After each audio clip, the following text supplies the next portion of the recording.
오늘은 열왕기상 말씀을 함께 보시겠습니다. 열왕기상 19장 1절부터 18절입니다.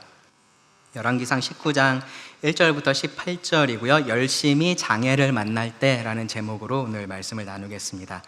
열심히 장애를 만날 때, 열왕기상 19장 1절부터 18절입니다. 말씀 전체를 읽지 않고요. 제가 읽어가면서 오늘 이 말씀을 좀 나누려고 합니다.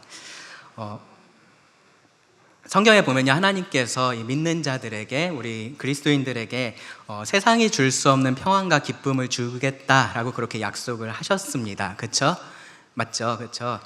그럼 세상이 줄 수 없는 평안과 기쁨을 받은 그런 그리스도인들은 절대로 낙심하거나 슬프거나 좌절하지 않고 우울증 같은 거 걸리지 않고 그럴까요? 그런가요? 안 그런가요? 경험을 생각해 보면은 아마 그렇지 않다라는 것을 아실 겁니다.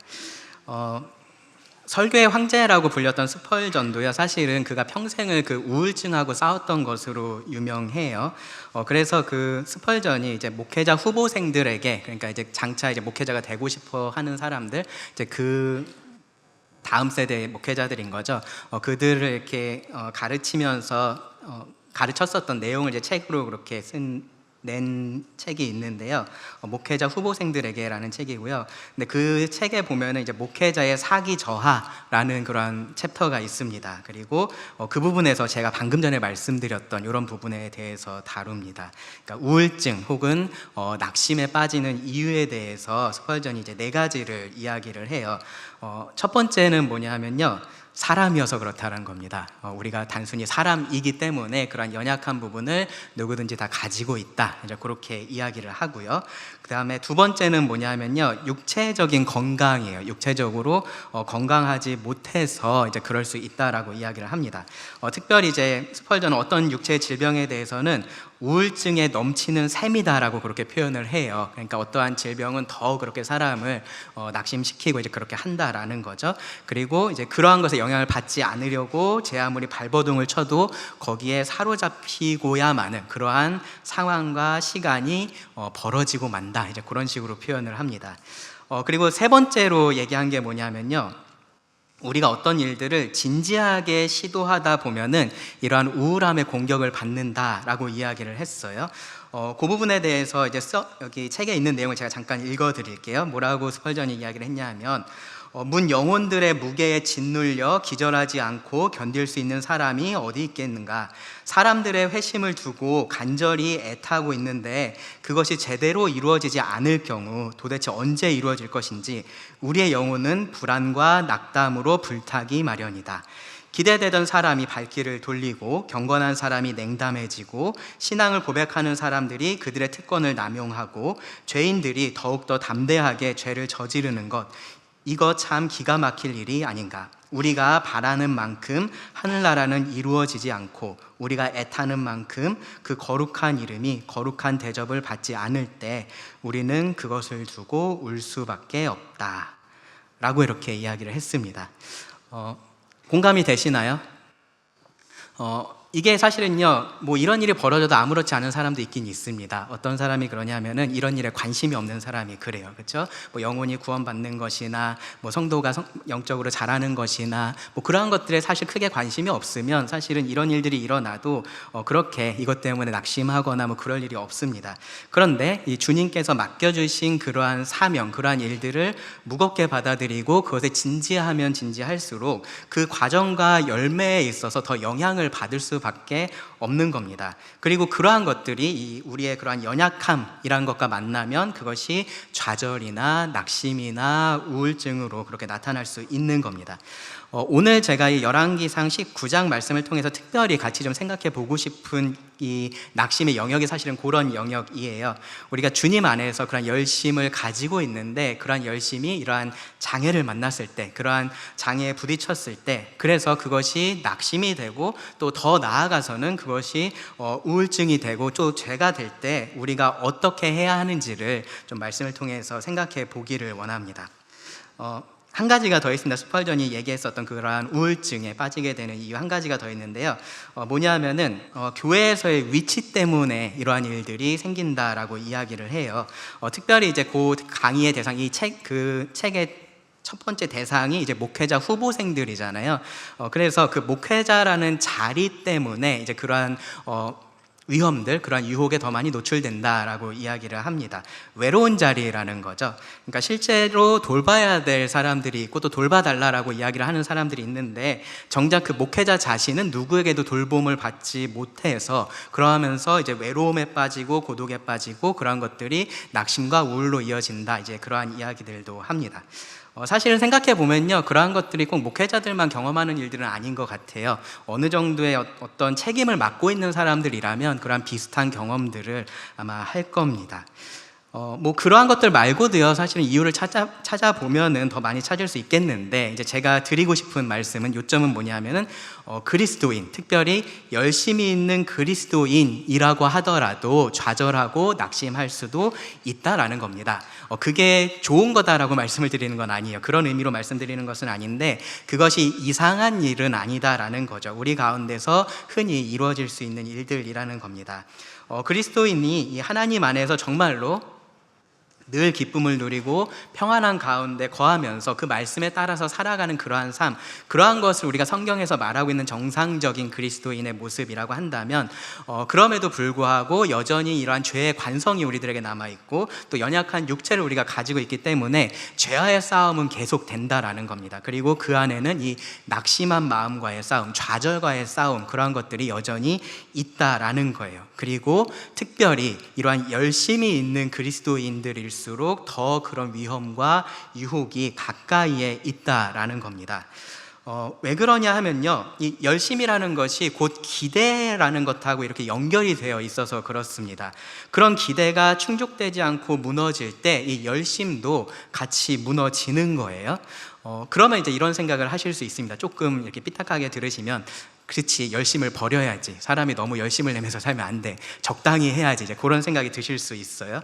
근데 로마서 12장 11절을 보면 이렇게 말씀을 해요. 부지런하여 게으르지 말고, 그 다음에 뭐를 품으라고요? 열심을 품고 라고 말합니다. 열심을 품고 주를 섬기라. 성경은 우리에게 열심을 더 내라고 하지 적당히 하라라고 하지는 않습니다. 뭐 열심을 내다가 이렇게 할 수 있으니까 너희가 열심은 적당히 가져, 그렇게 말을 하지 않아요. 왜 그러냐 하면요, 이 주님을 향한 열심이라는 것이 결국은 주님에 대한 그런 사랑하고 그대로 연결이 되어 있어서 그렇습니다. 물론 이제 제가 말씀드린 이러한 열심이라는 것이 교회에서 뭐 봉사하고 일하고 꼭 그러한 일들을 말하는 것은 아닙니다. 주님께 대한 열심인 거죠. 그리고 그것이 어떠한 모습으로 드러나든지 그러한 열심에 대해서 말을 하는 겁니다. 예수님은 그러지 않았던, 미지근했었던 라오디게아 교회에게도 열심을 내라, 회개하라 라고 그렇게 분명하게 말씀을 하셨습니다. 그러니까 우리가 그렇게 열심을 가져야 되고 더 열심을 내기 위해서 노력을 해야 하고 그런 것들은 분명히 맞는 거예요. 근데 그렇게 하다 보면은 이렇게 장애물을 만날 때가 분명히 있기는 하다라는 겁니다. 기대된 대로 일이 되지 않을 때가 있는 겁니다. 그리고 그럴 때마다 우리의 마음이 무너지려고 하고요, 낙심이 되려고 하고 좌절하고 싶고 그냥 그 자리에서 아무것도 하고 싶지 않은, 멈추고 싶은 그러한 순간들이 찾아올 수는 있다라는 겁니다. 그리고 그럼 그럴 때 우리는 어떻게 해야 되느냐, 정말로 믿는 사람으로서, 하나님을 믿는 사람으로서 어떻게 해야 되느냐에 대해서 잘 알고 있어야 됩니다. 그리고 그 부분에 대해서 오늘 이 열왕기상 19장의 말씀을 통해서 이 엘리야 선지자의 이 일을 통해서 우리가 같이 좀 생각을 해보기를 원합니다. 열왕기상 19장에 보면요, 지금 펴고 계시죠, 그렇죠? 네, 이사야 펴고 계시면 안 됩니다. 열왕기상 19장에 보시면요, 엘리야가 두 번이나 이 하나님께 자신의 열심에 대해서 강조하면서 말을 하는 부분이 있어요. 똑같이 말을 합니다. 19장 10절, 14절에서 똑같이 얘기를 하는데요, 그가 대답하되 내가 만군의 하나님 여호와께 열심히 유별하오니 라고 그렇게 말을 합니다. 자기 입으로 내가 하나님에 대한 열심이 유별하다, 다른 사람하고 다르게 정말로 특별하다, 그렇게 이야기를 하는 거예요. 그렇죠? 근데 우리가 이것에 대해서 엘리야가 그냥 말만 그렇다라고 할 수가 없습니다. 우리가 엘리야가 이 성경에 등장한 이후에 성경에 대한 기록을 보면요, 정말로 그의 삶이 그러했다라는 것을 우리가 알 수 있습니다. 엘리야는 정말로 열심히 넘쳤었던 사람입니다. 정말로 권위 있고 용감하고 강력한 그러한 선지자였습니다. 이스라엘의 영적인 지도자였습니다.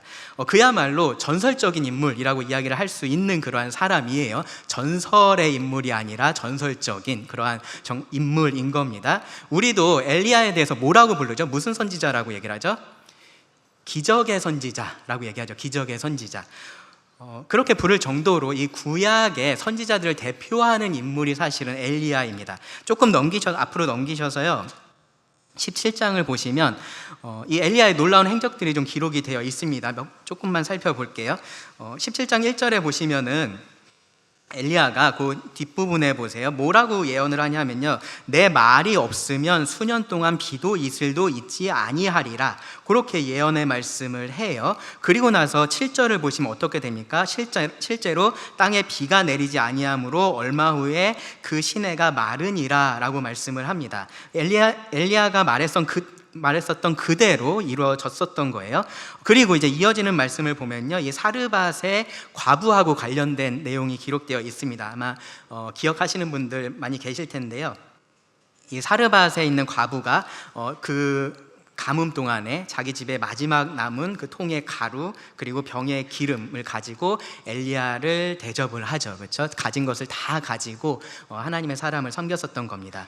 그렇게 했을 때 그 통의 가루와 병의 기름이 가뭄이 끝날 때까지 떨어지지 않는 그러한 기적이 그들에게 일어나게 됩니다. 엘리야가 그런 것들을 예언을 했었어요.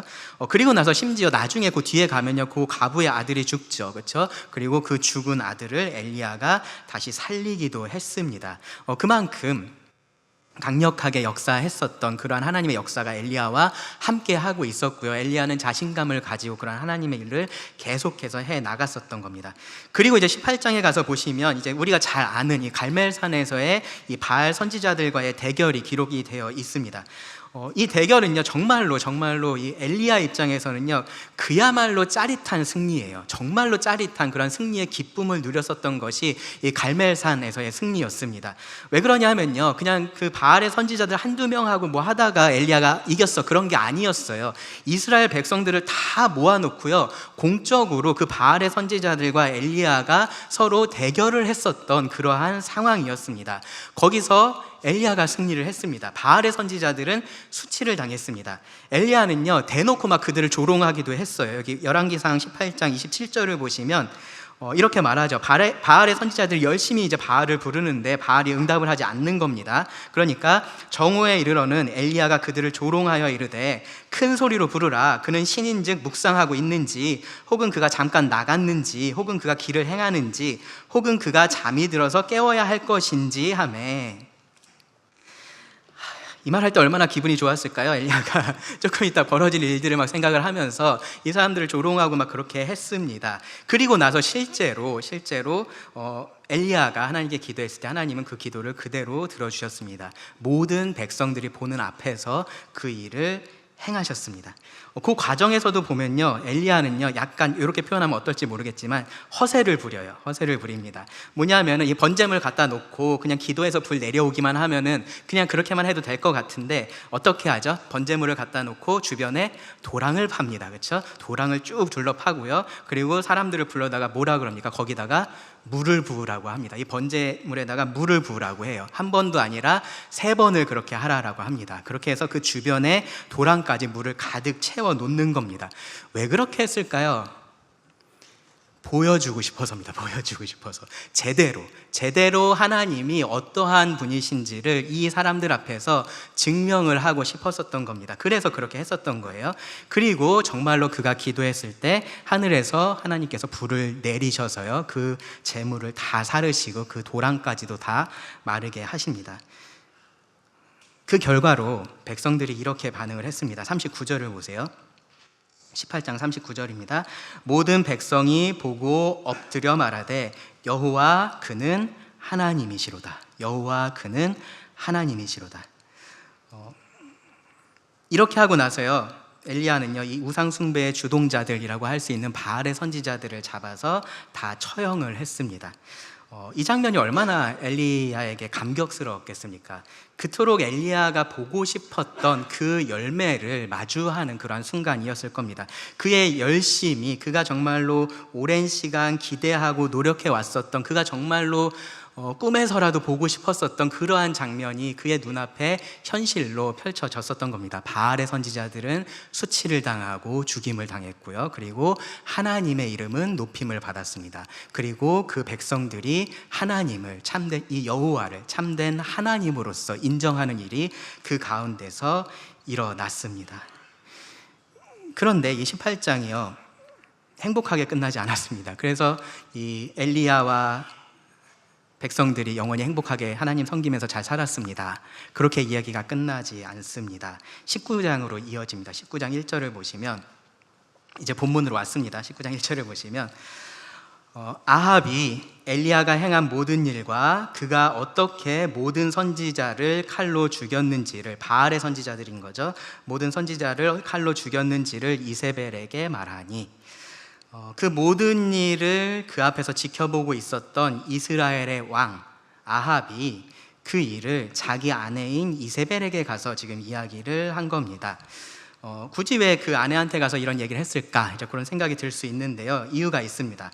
이 이세벨이라는 사람이요, 사실은 이스라엘의 바알 숭배를 부흥시켰던 그러한 장본인이기 때문에 그렇습니다. 열왕기상 16장 31절을 보시면요, 이제 아합에 대해서 이야기를 하면서 이렇게 얘기를 해요.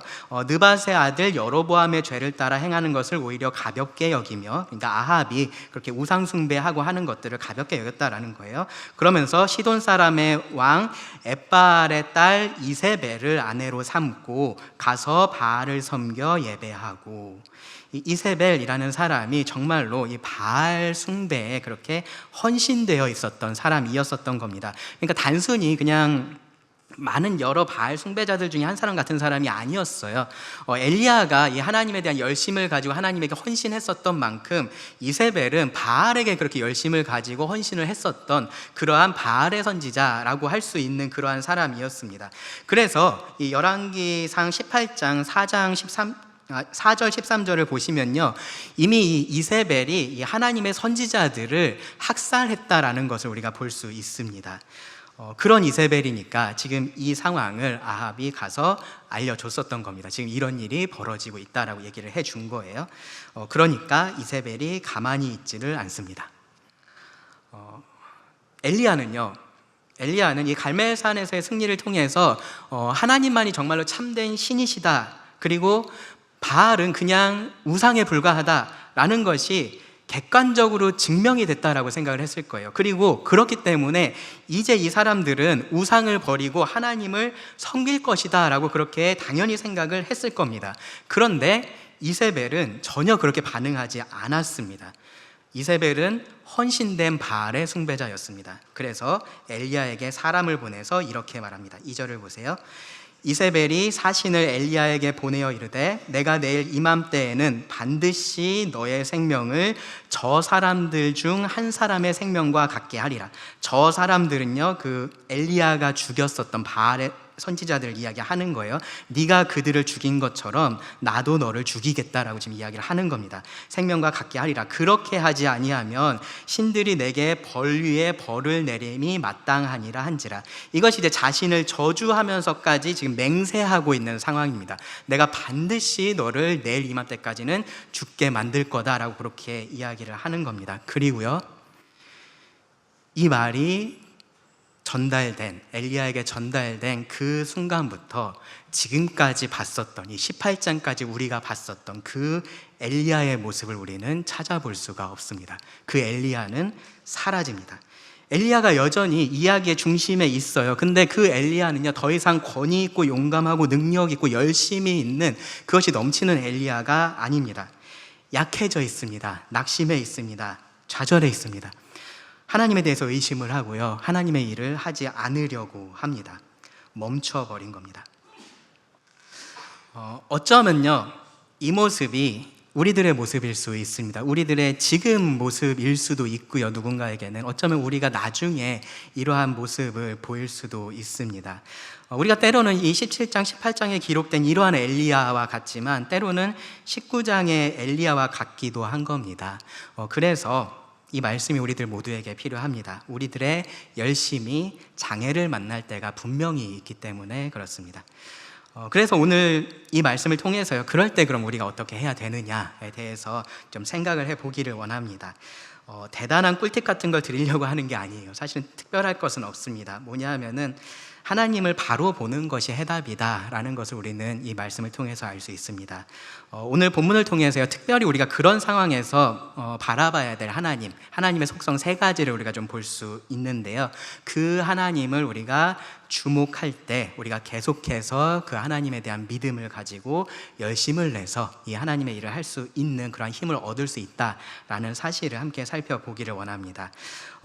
이 안에서요, 계속해서 인간의 연약함을 볼 거고요, 그리고 그 연약한 인간이 어떠한 하나님을 봐야 하는지를 말씀을 드리겠습니다. 그런 관점에서 오늘 열왕기상 19장 말씀을 살펴보겠습니다. 첫째로 3절부터 8절인데요 이 3절부터 8절 말씀에서는 하나님의 이런 모습에 대해서 말을 합니다. 뭐냐면 하나님은 언제나 최고의 것을 주시는 분이시다. 하나님은 최고의 것을 주시는 분이시다라는 것을 알 수 있습니다. 먼저는 이제 이 엘리야의 좀 연약함에 대해서 생각을 해 보겠습니다. 사실 2절의 이 이세벨의 반응이요, 그렇게까지 예상 외의 반응이다, 이제 그렇게 이야기하기는 좀 어려울 거예요. 근데 지금 이 반응이 지금 이 상황에 있는 엘리야에게는 굉장히 특별하게 그렇게 다가갔다라는 것을 볼 수 있습니다.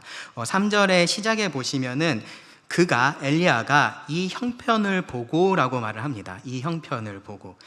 엘리야는 무슨 형편을 봤을까요? 어떤 상황을 본 걸까요? 지금까지 말씀드렸었던 것처럼요, 엘리야는요, 이 하나님을 향한 그러한 열심이 굉장히 특별한 사람이었습니다. 그래서 담대하게 하나님의 말씀을 선포했고요, 그리고 기적으로서 자신이 하나님의 참 선지자다라는 것을 여러 사람들에게 그렇게 증거하기도 했습니다. 그렇게 했었던 목적이 자신을 드러내려고 하거나 어떤 자신의 유익을 위해서 그렇게 했었던 것이 아니었어요. 그렇죠? 정말로 하나님을 향한 열심이었습니다. 그래서 하나님의 선지자로서 그 하나님의 백성들인 이스라엘이 하나님께로 돌아오도록, 그래서 하나님만을 섬기도록 정말로 최선을 다해서 열심으로 모든 일들을 다 했었던 사람이 엘리야예요. 갈멜산에서의 그런 놀라운 승리도 마찬가지입니다. 엘리야는요, 단순히 이 바알의 선지자들을 죽이고 싶어 했었던 그런 복수심에 불타고 있었던 그런 사람이 아니에요. 18장 21절에 보시면 엘리야가 분명히 말을 합니다. 엘리야가 모든 백성에게 가까이 나아가 이르되 너희가 어느 때까지 둘 사이에서 머뭇머뭇하려느냐. 여호와가 만일 하나님이면 그를 따르고 바알이 만일 하나님이면 그를 따를지니라 하니 백성이 말 한마디도 대답하지 아니하는지라. 엘리야가 볼 때 이 머뭇머뭇하고 있는, 하나님도 섬긴다라고 하면서 바알도 섬기고 있는 이 백성들의 모습이 너무나 잘못되어 있었고 너무나 죄악되어 있었기 때문에 그것을 계속해서 보고 있을 수가 없었던 겁니다. 그들이 회개하고 하나님께로 돌아오기를 너무나 간절히 원하고 있었고요, 그것이 사실은 엘리야의 그 모든 사역, 그의 모든 삶의 최종적인 목적이었어요. 갈멜산에서 이 이스라엘 백성들이 보는 앞에서 바알의 선지자들과 정면으로 대결을 하고요, 거기서 승리했을 때, 그리고 이 백성들이 여호와가 하나님이시다라고 그렇게 고백을 했을 때 엘리야는 이제는 정말로 때가 된 거구나라는 생각을 분명히 했을 겁니다. 그동안의 모든 노력들이 이제는 열매를 맺는 거구나, 지금부터 백성들 한 사람 한 사람이 회개하고 저 아합 왕이 회개하고 하면서 드디어 이 열매가 맺혀 가겠구나, 우리가 정말로 하나님의 백성으로 회복이 되겠구나, 그런 마음을 품었을 겁니다. 근데 그가 지금 보고 있는 이 형편은 그 예상을 너무 벗어나 있는 겁니다. 바알의 추종자 이세벨은요, 여전히 확고했습니다. 그의 바알에 대한 헌신은 여전히 확고했습니다. 오히려 그래서요, 이 엘리야를 죽이려고 하고 있어요. 그래서 그 말을 듣고 엘리야의 반응이 이렇습니다. 3절을 보세요. 그가 이 형편을 보고 일어나 자기의 생명을 위하여 도망하여 유다에 속한 브엘세바에 이르러 자기의 사환을 그곳에 머물게 하고. 네, 그 상황을 보고, 그 형편을 보고 엘리야가 일어났습니다. 다시 일어나서 그 바알의 선지자 이세벨과 대적해서 싸우려고 그렇게 한 게 아니고요, 자기 생명을 위해서 도망하려고 일어났습니다. 이제 그가 뭐를 해도 더 이상 아무런 변화가 없겠구나, 아무런 열매가 없겠구나 라는 생각에 낙담을 한 겁니다. 그리고 본능적으로, 나 누가 죽인다고 하니까 본능적으로 살기 위해서 도망을 한 겁니다.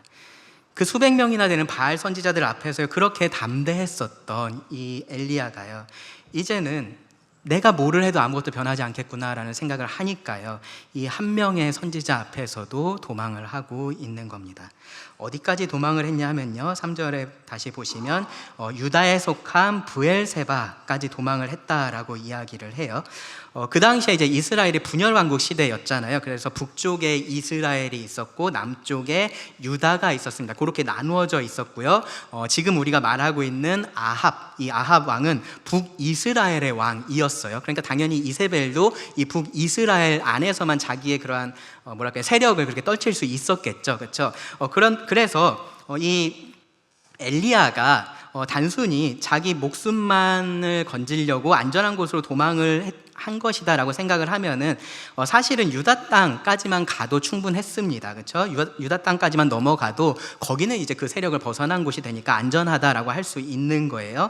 근데 그 유다에서 멈춘 게 아니라 유다에 속한 브엘세바까지 더 남쪽으로 내려갔습니다. 유다라는, 여기 이스라엘 있고 유다가 아래쪽에 있으면 그 유다에서도 가장 남쪽까지, 가장 끝에까지 내려간 겁니다. 얼만큼을 지금 여행을 한 거냐 하면요, 18장 46절을 보시면 그 갈멜산에서의 일이 있고 나서 엘리야가 어디로 갔냐 하면요, 이스르엘이라는 곳으로 갔습니다. 이스르엘은 이제 사마리아보다 조금 더 북쪽에 있는 도시인데요, 아합 당시에 그곳에 왕궁이 있었습니다. 그러니까 거기까지 간 거예요. 어떻게 보면은 이제 이 엘리야가 그 갈멜산에서 승리를 하고 그 왕궁까지 어떻게 보면 이제 직진을 한 거죠. 그래서 거기까지 가서 뭔가 승리를 선포하고 싶은 어떤 그런 마음이 있었을 거예요. 근데 거기서 이제 이 이세벨의 말을 들은 겁니다. 그 이스라엘에서 유다의 최남단인 브엘세바까지의 거리가 약 160km가 됩니다. 직선 거리만 따졌을 때 160km고요. 도보로 걸어간 것을 생각하면은 190km, 아마 200km가 될 겁니다. 그 거리를 걸어서 간 겁니다. 건강한 사람이 잘 걸어도 하루에 한 4, 50km 걷기 힘들 텐데, 그렇게 대충 계산을 하면요, 한 4일, 5일 정도를 정말로 정신없이 걸어간 겁니다. 그렇게 걸어가서 브엘세바에 도착을 했습니다. 단순히 안전을 위해서 도망을 한 거면 충분하고도 남는 거리까지 지금 도망을 한 거예요, 그렇죠? 근데 보면요, 엘리야가 거기서도 멈추지를 않습니다. 말씀을 보시면 3절 끝부분에 보시면요, 자기 사환을 그곳에 머물게 하고 4절에 보시면 자기 자신은 광야로 들어가 하룻길쯤 갔다라고 말을 합니다. 처음에는 생명을 위해서 그냥 도망을 했을 겁니다. 근데 그 며칠 길을 걸어가면서요, 이 엘리야의 마음은 더 낮은 곳으로 내려갔었던 겁니다. 그 마음이 더 부서졌고요, 더 좌절했었던 겁니다. 살면서 아마도 여러분들도 그런 비슷한 경험을 하실 때가 있을 겁니다. 모든 게 다 잘 되어가고 있다라고 생각을 하는 거죠. 근데 그렇지 않다라는 것을 어느 순간에 내가 알게 되는 겁니다. 그럴 때 이러한 상태에 빠지게 됩니다. 내가 거기에 투자한 시간이 길면 길수록, 그리고 그 노력이 크면 클수록 그 상실감과 그 좌절이 정말로 이루 말할 수 없이 크고 깊습니다. 특별히 이제 여러분 다들 믿는 분들이시니까 다들 주님을 위해서 그러한 일들을 하실 겁니다. 교회를 위해서, 이웃을 위해서, 구도자들을 위해서 정말로 내가 헌신적으로 어떤 일들을 하고, 또 한편으로 잘 해왔다라는 생각도 드는데, 근데 어느 순간에 정말로 아무 열매 없이 그냥 이게 다 끝나버리겠구나라는 생각이 드는 거죠. 엘리야가 지금 그런 상황에 있습니다. 그래서 엘리야가요, 그 가장 먼 곳까지 내려가서 도망한 다음에 거기다가 함께했던 사환을 그곳에 두고요, 혼자서 하룻길을 더 걸어서 광야로 들어갔습니다. 그 마음이 완전히 지쳐 있고요, 완전히 무너져 있습니다. 그 마음뿐만 아니라 그 육신도 무너져 있습니다. 그 먼 길을 걸어갔기 때문에 그렇습니다. 거기를 가서 이제 로뎀나무 아래 앉아서 하나님께 기도를 합니다. 4절을 보세요. 자기 자신은 광야로 들어가 하룻길쯤 가서 한 로뎀나무 아래에 앉아서 자기가 죽기를 원하여 이르되 여호와여 넉넉하오니 지금 내 생명을 거두시옵소서. 나는 내 조상들보다 낫지 못하니이다 하고, 무슨 기도를 하고 있는 건가요? 하나님, 제 생명을 좀 거둬주십시오라고 기도를 하고 있습니다. 저 그냥 이제는 다 할 만큼 한 것 같습니다. 이제 저를 데려가셔도 괜찮은 것 같습니다라고 그렇게 기도를 합니다. 이유가 뭐냐면요, 그 뒷부분에 보시면 나는 내 조상들보다 낫지 못하니이다 라고 그렇게 얘기를 하죠. 그렇죠? 내가 해서 뭔가 달라질 것이 이제 더 아무것도 없는 것 같습니다 라고 얘기를 하는 겁니다. 이 하나님의 사람들, 그러니까 이 엘리야뿐만 아니라 사실은 그 이전의 선지자들 그리고 그의 선배들, 다 믿음의 사람들은요, 다 사실은 똑같이 이 엘리야 같은 그런 마음으로 일을 했었어요. 그렇죠? 이스라엘 백성들을 하나님 앞에서 바르게 인도하려는 그러한 목적을 가지고, 그런 사명을 가지고 그들이 다 열심을 내서 일을 했었습니다. 그런데 다들 실패를 했었던 거예요. 번번이 계속해서 실패만 경험을 했습니다. 근데 엘리야는 자기는 더 나을 거라는 생각을 했었어요. 그래서 여기서 그렇게 말을 하는 겁니다. 내 조상들보다 낫지 못하니이다. 더 나은 일을 할 수 있을 거라고 생각을 했습니다. 기적의 선지자였고요, 담대한 선지자였습니다. 그래서 이 사역을 이룰 수 있을 것이다 라고 생각을 했습니다. 근데 지금 와서 보니까 그게 아닌 겁니다. 그래서 나도 역시 가치가 없는 사람이고 더 이상 이 땅에 있을 이유가 없다라고 말을 하면서 하나님께 자기 생명을 지금 거두어 달라라고 말을 하고 있습니다. 그리고 누워서 잠이 들었습니다. 5절을 보시면 로뎀나무 아래에 누워 자더니, 네, 모든 것을 이제 내려놓은 모습인 거죠. 그렇죠? 이제 어떻게 돼도 저 상관없습니다, 하나님, 이제 그렇게 이야기를 하고 있는 거예요. 제가 엘리야의 마음을 모르겠지만 이런 마음이었을 수도 있을 것 같아요. 내가 지금 이 로뎀나무 아래서 눈을 감는데 다시 눈을 떴을 때는 내 눈에 로뎀나무가 아니라 하나님이 보였으면 좋겠다, 그런 마음으로 눈을 감고 잠에 들었을지 모르겠습니다. 한마디로 말하면요, 엘리야는 멈춘 겁니다. 네, 그가 멈춘 겁니다. 그곳에서 그의 삶이 멈춘 겁니다. 그리고 이것이요, 그러한 깊은 좌절에 빠진 사람들의 특징이에요. 우울증을 경험하는 사람들의 그러한 특징 중에 하나이기도 합니다. 정도의 차이들은 있어요. 근데 그러한 삶을 멈추는 특징들이 나타납니다. 더 이상 아무것도 하지 않으려고 하고요, 아무것도 할 수 없다라고 생각을 해요. 여기 엘리야처럼 이렇게 하는 겁니다.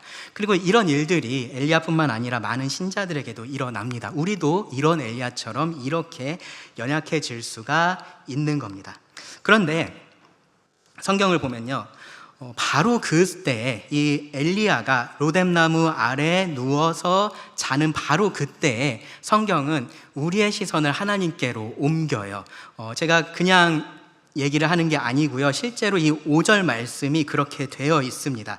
우리말 번역에는 이게 빠져 있어요. 근데 5절에 보면은 로뎀나무 아래에 누워 자더니 하고요, 그 다음에 천사가가 있죠. 그 사이에 보라라는 단어가 있습니다. 보라. 뭐를 보라는 거죠? 엘리야가 잘 자고 있나 보라는 건가요? 아닙니다. 그렇죠? 엘리야는 지금 잠들었고 그때 지금 하나님께서 무엇을 하시는지 보라라고 이야기를 하고 있는 겁니다. 하나님은요, 무엇을 하시냐면요, 그 엘리야에게 좋은 것을 주셔서 그를 채워주십니다. 이어지는 말씀을 읽어보겠습니다. 5절부터 8절입니다. 천사가 그를 어루만지며 그에게 이르되 일어나서 먹으라 하는지라. 본즉 머리맡에 숯불에 구운 떡과 한 병 물이 있더라. 이에 먹고 마시고 다시 누웠더니 여호와의 천사가 또 다시 와서 어루만지며 이르되 일어나 먹으라. 네가 갈 길을 다 가지 못할까 하노라 하는지라. 이에 일어나 먹고 마시고 그 음식물의 힘을 의지하여 40주 40야를 가서 하나님의 산 호렙에 이르니라. 이 하나님의 사람 엘리야가 이런 어려운 가운데 있을 때 하나님은 어디 계셨을까요? 하나님 어디 계셨을까요? 네, 하나님은 엘리야와 함께 계셨습니다. 엘리야는요, 지금 엘리야가 지금 이 상황에서 보여주고 있는 모습은요, 하나님을 마치 그가 조롱했었던 그 바알 신처럼 대하고 있는 거였어요. 무슨 말이냐면은 마치 엘리야는 하나님이 그의 상황을 전혀 신경 쓰지 않는 것처럼, 마치 하나님이 잠깐 나가 계신 것처럼, 마치 하나님이 잠이 들어있는 것처럼 엘리야는 그렇게 행동하고 있었다라는 거예요. 근데 실제로 하나님은 그렇지 않습니다. 하나님은 엘리야와 함께 계셨습니다. 하늘에서 불을 내리셨던 그 하나님이 엘리야가 이 브엘세바까지, 그리고 거기서 광야까지, 이 로뎀나무 아래까지 가는 그 모든 길에서도 함께 하고 계셨다라는 겁니다. 그 엘리야를 하나님이 천사를 통해서 먹이셨습니다. 엘리야는 하나님께 무엇을 구했나요?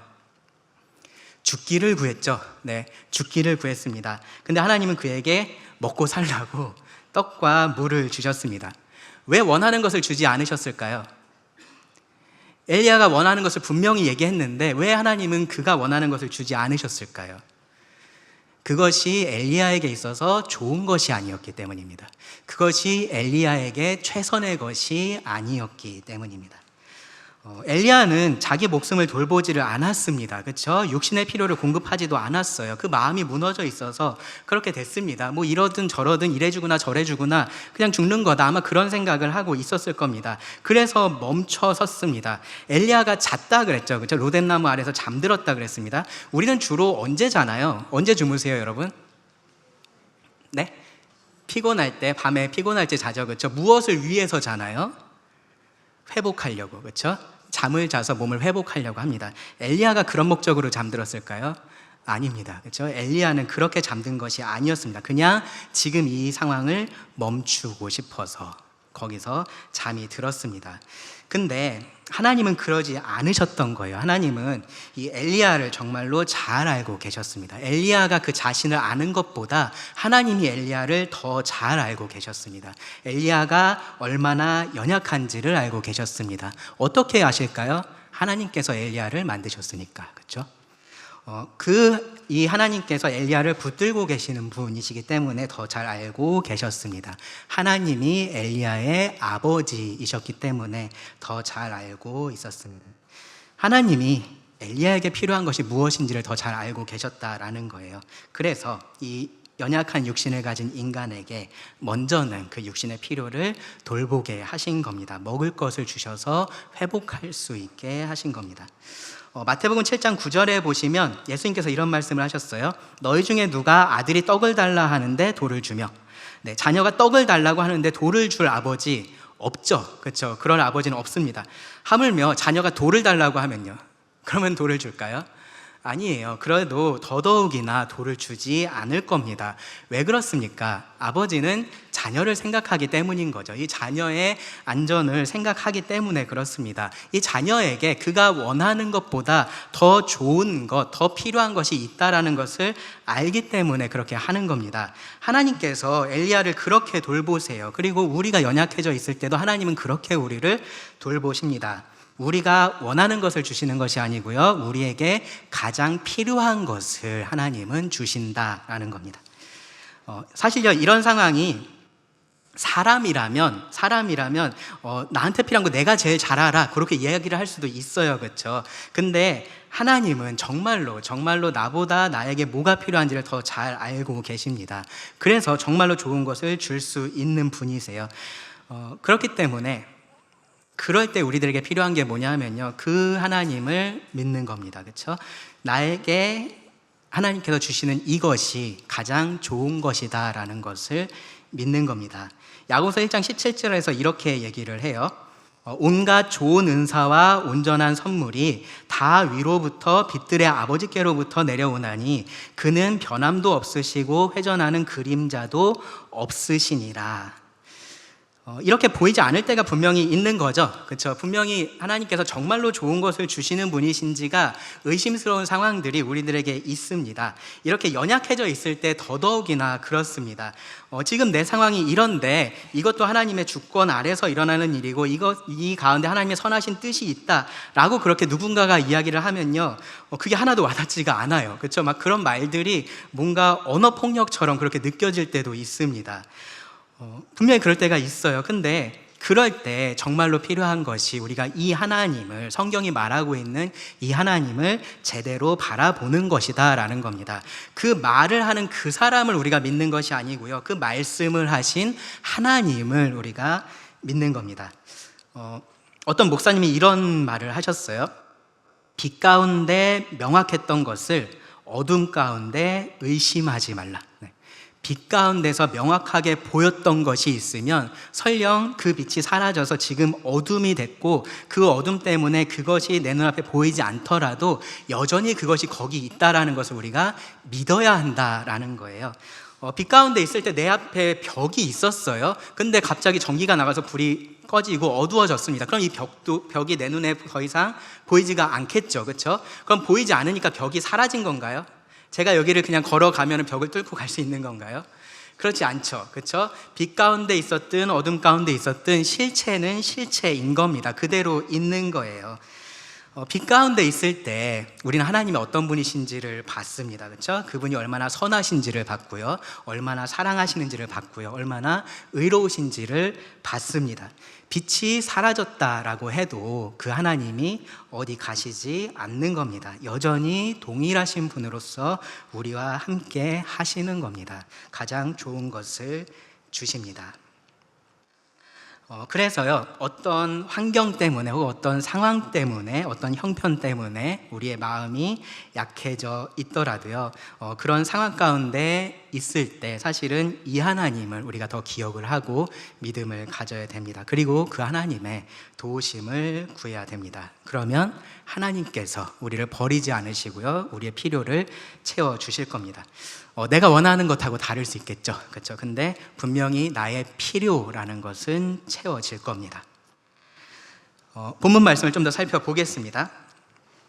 하나님께서 이 엘리야의 육적인 필요를 채워주셨어요. 그런데 이제 그것으로 이제 모든 것들이 다 해결되지는 않았습니다. 엘리야가 지금 이 자신이 겪고 있는 이 영적인 어려움, 이것을 극복하고 다시 한번 하나님의 일을 하는 데 있어서는요, 더 필요한 것들이 있었습니다. 8절을 보시면 이에 일어나 먹고 마시고 그 음식물의 힘을 의지하여 40주 40야를 가서 하나님의 산 호렙에 이르니라 라고 말을 합니다. 하나님께서 주신 것을 먹고 마시고 이제 힘을 내서 40주야를 더 가서 하나님의 산 호렙에 이르렀습니다. 하나님께서 자신을 드러내셨었던 바로 그 산에 간 겁니다. 그리고 거기서 이제 이 엘리야가 실제로 하나님을 만나려고 하고 있습니다. 그리고 거기서 엘리야가 만난 하나님은 어떤 하나님이냐 하면요, 하나님의 방법대로 일하시는 하나님, 하나님의 뜻대로 일하시는 하나님을 그곳에서 만나게 됩니다. 먼저요, 9절을 보시면 하나님께서 엘리야에게 물으세요. 엘리야가 그곳 굴에 들어가 거기서 머물더니 하나님의 말씀이 그에게 임하여 이르시되 엘리야야, 네가 어찌하여 여기 있느냐. 전에는 하나님의 천사가 왔었잖아요. 그렇죠? 지금은 하나님께서 직접 엘리야에게 지금 말씀을 하고 계시는 상황이에요. 하나님께서 지금 몰라서 너 지금 여기 왜 있는 거야? 물어보시는 거 아니겠죠. 그렇죠? 엘리야 스스로 거기에 지금 내가 왜 와 있을까? 내가 지금 왜 여기까지 오게 됐을까를 생각해 보게 만들려고 하나님께서 지금 이런 질문을 하시는 거예요. 사실은요, 이 하나님의 질문이 엘리야에게 있어서 굉장히 생소했을 겁니다. 네가 왜 여기 있느냐? 라는 이 질문이 엘리야에게 굉장히 생소했을 거예요. 왜 그러냐 하면은 엘리야가 하나님의 선지자였잖아요. 그렇죠? 그렇기 때문에 하나님께서 그를 보내셨습니다. 너 여기로 가고 저기로 가서 이런 일을 해, 저런 일을 해, 이런 말을 해. 그러한 것들을 하나님께서 다 알려주셨었고, 그리고 엘리야는 그 하나님께 순종해서 이곳저곳을 다니면서 하나님의 일을 했었던 사람이에요. 근데 지금 이 자리에 와 있는 것, 이 굴 속에 있는 것은 그런 이유가 아니었었던 겁니다. 그가 낙심하고 이세벨의 위협 때문에 도망했기 때문에 지금 여기에 와 있었습니다. 엘리야가 이제 그 생각을 하고 하나님께 대답을 합니다. 10절을 보세요. 그가 대답하되 내가 만군의 하나님 여호와께 열심히 유별하오니 이는 이스라엘 자손이 주의 언약을 버리고 주의 제단을 헐며 칼로 주의 선지자들을 죽였음이오며 오직 나만 남았거늘 그들이 내 생명을 찾아 빼앗으려 하나이다. 엘리야의 이 말을 잘 보세요. 엘리야는요 지금 자기의 그러한 생각에 사로잡혀 있습니다. 내가 열심히 유별하다라고 말을 해요. 나만 남아있다라고 말을 합니다. 그러면서요 지금 이 상황을 자기 입장에서 보면서 왜곡해서 말을 해요. 지금 여기 10절 끝에 보시면 엘리야가 그들이 내 생명을 찾아 빼앗으려 하나이다 라고 말을 하고 있습니다. 우리가 지금까지 봤었던 이 열왕기상 19장의 말씀을 보면은 누가 엘리야의 생명을 찾아서 빼앗으려고 하고 있죠? 이세벨이죠. 그렇죠? 이세벨입니다. 근데 이 말씀에 보면요 그들이라고 이야기를 하죠. 그들이 누굴까요? 조금 더 위에 올라가서 보시면 이스라엘 자손이에요. 그렇죠? 이스라엘 자손. 자기를 제외한 다른 모든 이스라엘 백성들이 이제는 다 하나님 다 버리고 나를 지금 잡아서 죽이려고 다 나를 쫓아오고 있다. 지금 그런 식으로 이야기를 하고 있는 겁니다. 그가 처해 있는 이 상황을요 확대하고 과장하면서 지금 보고 있는 겁니다. 더 안 좋게 만들고 있는 거예요. 이런 모습이요 그렇게 낙심한 사람들 사이에서 보여지는 또 다른 특징 중에 하나입니다. 자기의 이 상황에 자기만을 생각을 하고 있습니다. 그리고 그 시야가 좁아져 있습니다. 그래서 그 상황을 전체적으로 보지를 못해요. 그리고 오히려 그 상황을 과대 해석을 합니다. 세상에 나같이 힘든 사람이 없고 아무도 나를 이해할 수 없고 그러한 말들을 해요. 여기 엘리야를 보세요. 엘리야는 자기가 할 일을 지금 다 했다라고 생각을 하고 있습니다. 자기는 열심히 유별해서 오직 하나님만을 섬겼고 위험 가운데서 그래서 살아남았다라고 이야기를 해요. 그러면서 다른 사람들은 다 잘못됐다라고 이야기를 합니다. 마치 그를 제외한 모든 사람들이 정말로 다 우상숭배에 빠진 것처럼, 그래서 자기를 죽이려고 하는 것처럼 그렇게 이야기를 하고 있습니다. 그러면서 여러분 이 말에 약간은 숨겨져 있는 이 엘리야의 그러한 마음을 조금 봐보세요. 뭐냐면요 엘리야는 지금 이 하나님에 대한 불평과 원망의 마음이 그 안에 있습니다. 그래서 지금 이런 식으로 이야기를 하고 있는 겁니다. 내가 지금 이렇게 하고 있는데 제가 왜 지금 여기에 와 있습니까? 라고 그렇게 말을 하고 있는 겁니다.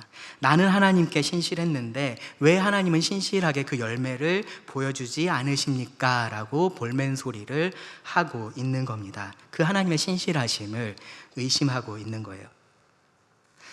그에게 하나님께서 확신을 주십니다. 어떻게 하시냐 하면요 내가 어떻게 일하는지를 네가 알아야 된다라고 하십니다. 하나님께서 그 일하시는 방법이 어떠한지를 보여주십니다. 하나님은 엘리야의 생각대로 일하지 않으세요. 엘리야가 원하는 방법대로 하나님은 일하지 않으십니다. 하나님은 자기가 원하는 대로, 하나님 자신이 원하시는 대로 일하십니다.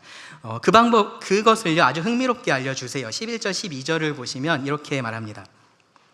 여호와께서 이르시되 너는 나가서 여호와 앞에서 산에 서라 하시더니 여호와께서 지나가시는데 여호와 앞에 크고 강한 바람이 산을 가르고 바위를 부수나 바람 가운데에 여호와께서 계시지 아니하며 바람 후에 지진이 있으나 지진 가운데에도 여호와께서 계시지 아니하며 또 지진 후에 불이 있으나 불 가운데에도 여호와께서 계시지 아니하더니 불 후에 세미한 소리가 있는지라. 굴 안에 있었던 엘리야에게요 거기에서 나가서 서라고 하셨습니다. 그러면서 바깥에 그 장면을 보라고 하신 거죠. 거기를 보니까 뭐가 있었냐면요 강한 바람이 있었고요 지진이 있었고요 불이 있었습니다. 이 모든 것들은요 구약 성경에서 하나님께서 그 임재를 사람들에게 나타내실 때 그 전조 증상으로서 현상으로서 나타났었던 그러한 일들이에요. 그리고 지금 엘리야는 어디에 있습니까? 하나님의 산 호렙에 있습니다. 그렇죠? 여기에서 지금 바람이 있고 지진이 있고 불이 있다면 그 가운데 분명히 누가 있어야 돼요? 하나님이 계셔야 됩니다. 그렇죠? 능하신 하나님, 강하신 하나님, 기적을 일으키시는 그 하나님이 거기에 계셔야 됩니다. 근데 말씀은 계속해서 뭐라고 말합니까? 여호와께서 계시지 아니했다라고 말합니다. 여호와께서 계시지 아니했다. 그리고요 오히려 그 모든 놀라운 일들, 하나님의 임재를 나타낼 수 있는, 기대할 수 있는 그 모든 것들을 다 뒤로 하고 그 뒤에 뭐가 있습니까? 세미한 소리가 있습니다. 아주 작은 소리가 있었다라는 겁니다. 그리고 엘리야는요, 그 소리를 들을 수가 있었습니다. 13절을 보시면 엘리야가 듣고 겉옷으로 얼굴을 가리고 나가 굴 어귀에 섬에 소리가 그에게 임하여 이르되 엘리야야 네가 어찌하여 여기 있느냐. 9절하고 똑같은 질문을 하나님께서 다시 하신 겁니다. 뭐가 달라졌나요? 하나님께서 지금 엘리야에게 조금은 이상한 장면을 보여주신 것, 그것이 달라졌습니다. 그 말은 뭐냐면 하나님께서 똑같은 질문을 하셨지만 이것을 통해서 엘리야가 깨달아야 할 것이 있다라는 것을 의미를 합니다. 그리고 엘리야가 충분히 그것을 알 수 있었을 것을 우리가 생각해 볼 수 있습니다. 이것이 무엇을 의미하는지, 그 눈앞에 펼쳐진 그 이상한 일이 무엇을 의미하는지 엘리야는 알았어야 됐어요. 왜 그의 당연한 기대하고는 다른 이 상황이 지금 이 앞에 펼쳐졌는지를 이해했어야만 됐습니다. 뭐냐 하면요, 하나님은 단지 위대한 기적만 일으키시는 하나님이 아니시다라는 거죠. 하나님은 침묵의 하나님이시기도 합니다. 하나님은 큰 것을 통해서 일을 하기도 하시지만 작은 것을 통해서도 일하신다라는 겁니다. 불과 지진 가운데서도 하나님께서 계시지만 그 세미한 음성 가운데도 하나님께서 계시다라는 것을 하나님은 엘리야에게 알려주신 겁니다. 보지 못할 때일지라도 하나님은 일하고 계신다라는 겁니다.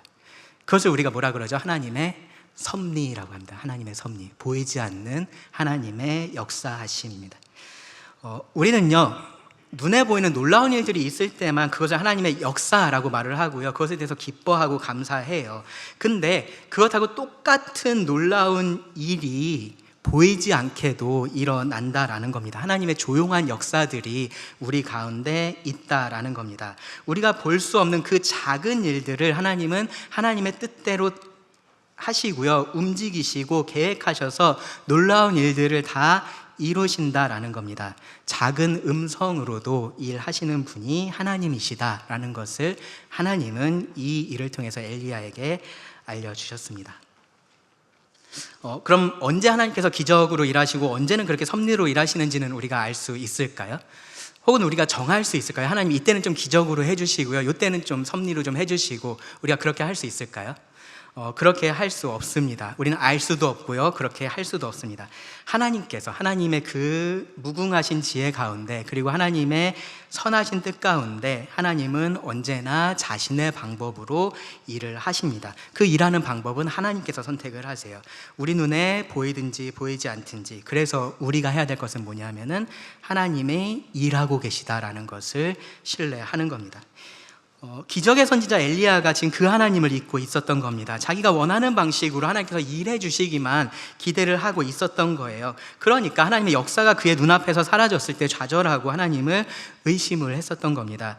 사실 우리도 똑같은 잘못을 범할 수 있어요. 내가 원하는 방식으로 내가 원하는 때에 하나님께서 일하실 것으로 내 마음이 기대를 하고 또 기도도 하고, 근데 그렇게 되지 않았을 때 하나님께 불평을 하는 겁니다. 그리고 더 나아가서는요, 그 하나님의 신실하심도 의심을 하는 겁니다.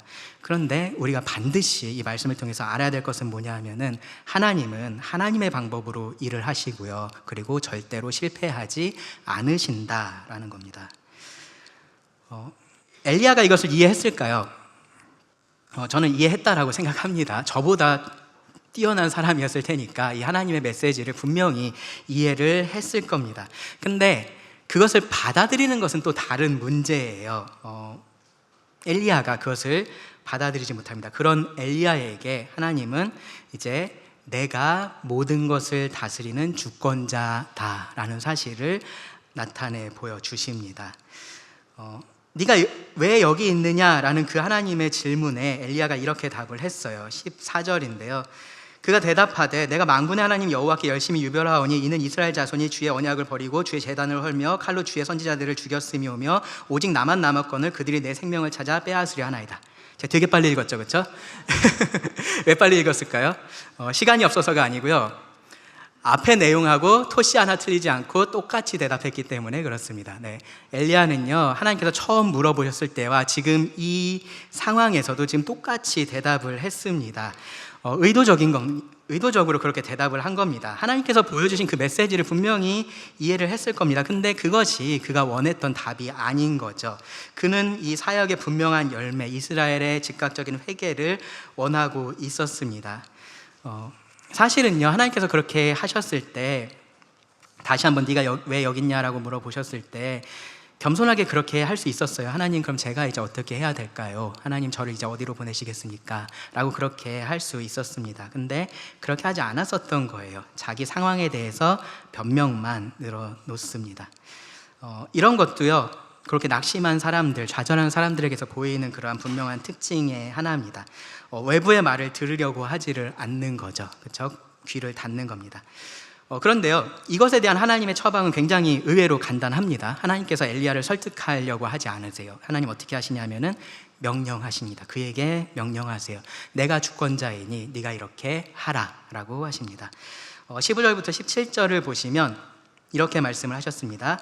여호와께서 그에게 이르시되 너는 너의 길을 돌이켜 광야를 통하여 다메섹에 가서 이르거든 하사엘에게 기름을 부어 아람의 왕이 되게 하고 너는 또 님시의 아들 예후에게 기름을 부어 이스라엘의 왕이 되게 하고 또 아벨므홀라 사밧의 아들 엘리사에게 기름을 부어 너를 대신하여 선지자가 되게 하라. 하사엘의 칼을 피하는 자를 예후가 죽일 것이요 예후의 칼을 피하는 자를 엘리사가 죽이리라. 네, 오늘 예후 형제 와서 이 말씀을 택한 건 아닌데 네, 예후가 계속 나오네요, 그렇죠? 네. 여기서 하나님은요, 지금 엘리야에게 또 다른 이제 사명을 주시는 겁니다. 왕이 될 사람에게 기름을 부으라고 하세요. 근데 우리가 이해할 수 있는 것은 이스라엘 왕, 이 예후에게 기름을 부어서 그를 이스라엘 왕으로 되게 하라. 우리 충분히 이해할 수 있죠, 그렇죠? 이스라엘의 선지자니까. 근데 누구에 대해서도 그렇게 하라고 하십니까? 하사엘에게도 그렇게 해서 무슨 왕이 되게 하라고 하세요? 아람의 왕이 되게 하라라고 하십니다. 무슨 권리로 그렇게 하냐라는 생각이 드시죠, 그렇죠? 왜 이 엘리야가 가서 그 일을 할 수 있어? 라는 생각이 듭니다. 하나님이시니까 하실 수 있는 겁니다. 하나님이 이스라엘의 주권자이실 뿐만 아니라 아람의 주권자이시기도 하시고 다른 모든 나라의 주권자이시기 때문에 그렇게 하실 수 있는 겁니다. 그리고요, 뒤에 이어질 일에 대해서도 하나님께서 17절에 보시면은 말씀을 하세요. 하사엘의 칼을 피하는 자를 예후가 죽일 것이요 예후의 칼을 피하는 자를 엘리사가 죽이리라. 이것이요, 이 말씀을 보면요, 마치 하나님께서 그 장면을 지금 보고 있는 것처럼 그렇게 묘사를 하셨어요. 뭐냐면요, 하나님은 지금 현재만의 하나님이 아니신 겁니다. 하나님은 모든 시간의 하나님이십니다. 모든 시간의 주인이십니다. 그래서 원하는 모든 일을 하시고요, 그 계획을 이루시는 겁니다. 그 사실을 지금 이 엘리야에게 알려주시면서 이렇게 하라라고 말씀하십니다. 그러면서 나 혼자 남았다라는 그 엘리야의 불평 섞인 말도 하나님 잊지 않고 대답해 주십니다. 18절 보시면 그러나 내가 이스라엘 가운데에 7,000명을 남기리니 다 바알에게 무릎 꿇지 아니하고 다 바알에게 입맞추지 아니한 자니라.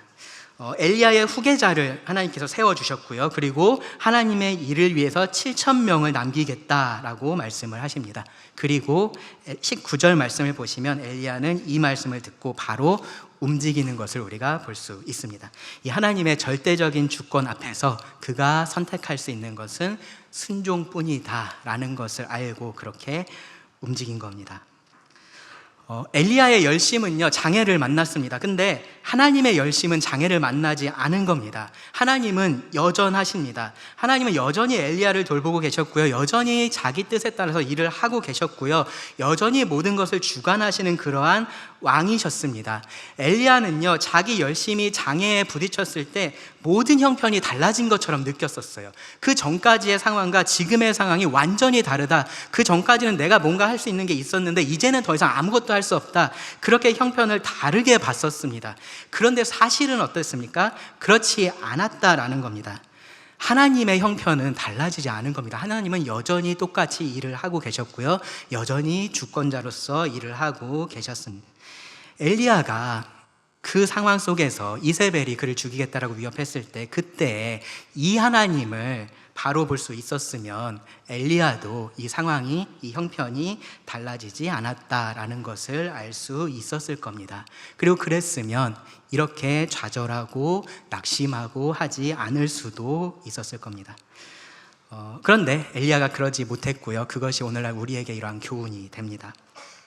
엘리야가 연약해졌고요. 좌절하고 낙심했습니다.